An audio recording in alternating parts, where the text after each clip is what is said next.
Hey there, this is Stacy with WTI. You know that expression, you are what you eat?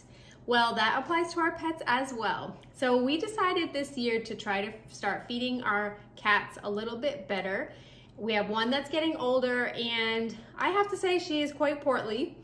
And so we want to keep her healthy and feeling good. We decided to go with this Purina 1 Plus food. This is the ideal weight with high protein. So just like humans, we need the protein, well, so do our pets. As you can see, the food is small size, so it is great for older cats that have a little bit of stuff.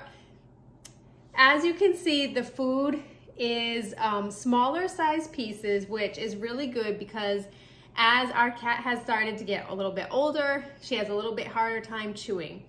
So I do really like the food, and what's more important is the cats do as well. And as you can see, she knows that I have it, so the cats do really enjoy the food. They come running when we put it into the bowl, and it's made them happier and with a feeling that they're more full more often because they eat less during the day. Great food from Purina 1, but that's just my point of view.